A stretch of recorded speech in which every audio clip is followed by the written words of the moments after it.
بسم اللہ الرحمن الرحیم۔ السلام علیکم۔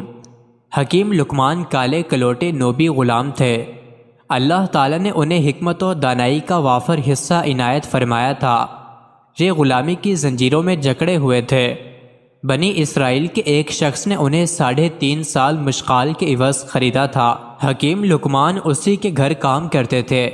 حکیم لقمان کا آقا شطرنج کھیلنے کا بڑا شوقین تھا۔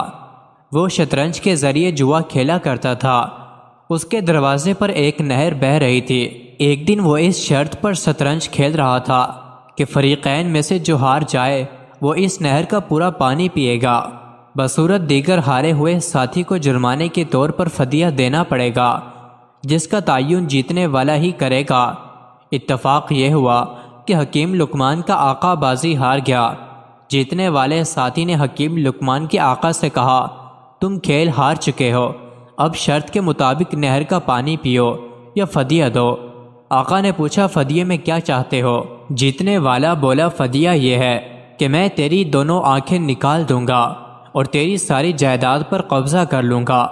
حکیم لقمان کے آقا نے کہا، مجھے فیصلے کے لیے 1 دن کا موقع دو۔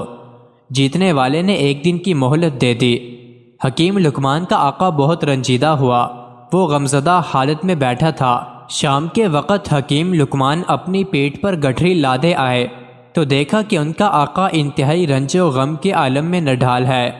حکیم لقمان نے آقا کو سلام کیا، پیٹھ سے بوجھ اتارا اور آقا کی خدمت میں بیٹھ گئے۔ ان کے آقا کا معمول تھا کہ جب بھی وہ اس کی خدمت میں حاضر ہوتے وہ ان کی حکمت بھری باتیں سنتا اور انہیں محفوظ کر لیتا، مگر آج آقا منہ لٹکائے مایوس بیٹھا تھا۔ حکیم لقمان نے عرض کیا، آقا کیا ماجرا ہے؟ آپ افسردہ کیوں بیٹھے ہیں؟ آقا نے غلام کی بات پر کوئی توجہ نہیں دی اور اپنا رخ پھیر لیا۔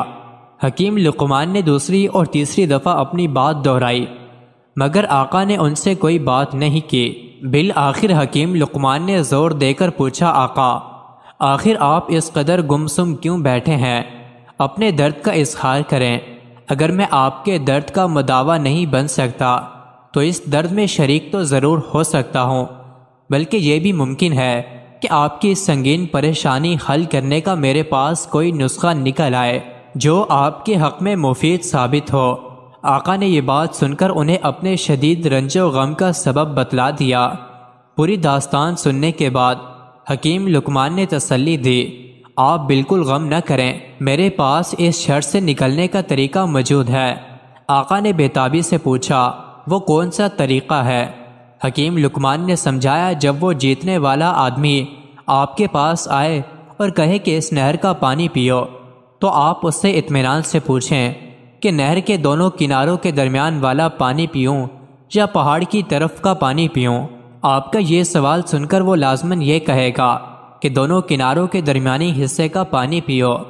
جب وہ یہ کہے تو آپ اس سے فوراً کہیں، ٹھیک ہے میں نہر کے دونوں کناروں کے درمیانی حصے کا پانی پیوں گا، مگر پہلے تم بہاؤ کو روکو تاکہ میں پانی پی لوں۔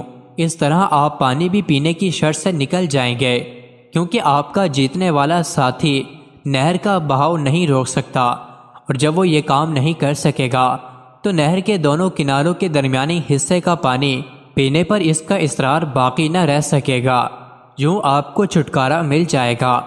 آقا کو دانش مند غلام کی ترکیب بڑی اچھی لگی اور اس کے دل کو قدر سکون ملا۔ اگلے دن صبح اس کا ساتھی آیا۔ اس نے مطالبہ کیا کہ میری شرط پوری کرو۔ آقا نے کہا، بہت اچھا، پہلے یہ بتاؤ کہ نہر کے دونوں کناروں کے درمیانی حصے کا پانی پیوں یا بہاؤ والے حصے کا؟ ساتھی نے کہا، کناروں کے درمیانی حصے کا پانی پیو۔